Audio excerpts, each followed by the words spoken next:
নমস্কার বন্ধুরা, ভতেশ্বর study centre channel নিয়ে তোমাদের স্বাগতম। তোমাদের প্রত্যেকের জন্য দারুণ সুখবর।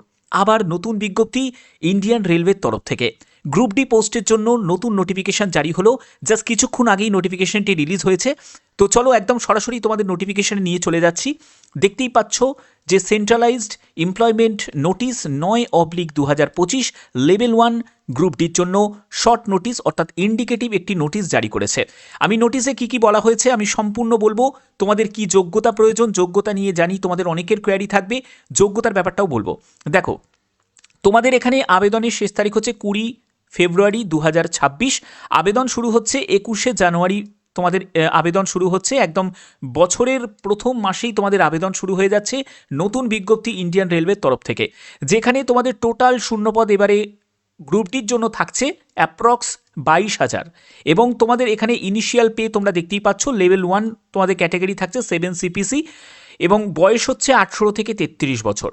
ঠিক আছে, 1/1/2026 হিসাবে যারা SC ST ক্যান্ডিডেট তোমরা যদি থাকো তাহলে তোমাদের ক্ষেত্রে বয়স হয়ে যাবে 18 থেকে 38 বছর, আর তুমি যদি OBC ক্যান্ডিডেট হয়ে থাকো তোমার ক্ষেত্রে বয়স হয়ে যাবে 18 থেকে 36 বছর। ক্লিয়ার ব্যাপারটা? আচ্ছা, মেডিকেল স্ট্যান্ডার্ড তোমরা জানো ভেরিয়াস পোস্ট আছে, যার জন্য মেডিকেল স্ট্যান্ডার্ডও তোমাদের বিভিন্ন আছে। যেমন A2 ক্যাটাগরি মেডিকেল স্ট্যান্ডার্ড আছে, B2 category medical standard, C1 category medical standard আছে। ঠিক আছে, বিভিন্ন ক্যাটাগরি মেডিকেল স্ট্যান্ডার্ড আছে। এখানে তোমাদের যে কোনো আরআরবি তুমি সিলেক্ট করে তুমি আবেদন করতে পারবে। তুমি ইস্টার্ন যদি রেলওয়েতে যদি চাকরি করতে চাও তাহলে তুমি এখানে কলকাতা আরআরবি তুমি সিলেক্ট করতে পারো।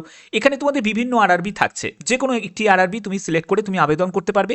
জাস্ট তোমাদের এই নোটিশটা কিছুক্ষণ আগেই রিলিজ করেছে, অর্থাৎ বোঝাই যাচ্ছে যে প্রতি বছর রেলওয়ে রিক্রুটমেন্ট করতে চাইছে, তার জন্যই কম কম করে ভ্যাকেন্সি রিলিজ করছে। যাই হোক, এবার এখানে দেখো তোমাদের আধারের সঙ্গে তোমাদের অবশ্যই এখানে ভেরিফিকেশন করিয়ে নিতে হবে যখন তুমি আবেদন করবে।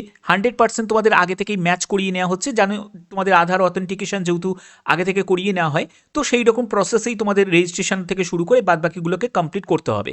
আর যারা আগে আবেদন করেছে তাদের ক্ষেত্রে নতুন করে কিছু করতে হবে না, তোমরা অ্যাপ্লাই করে জাস্ট মেন পেজে ভিজিট করতে পারবে। তো অবশ্যই তোমাদের form fill up related video আমি প্রোভাইড করব, এই ব্যাপারে নিশ্চিন্ত থাকো। এবার মেন ব্যাপার হচ্ছে যে স্যার এখানে কি ITI যারা পাশ করেছে তারাই কি শুধু অ্যাপ্রুভ?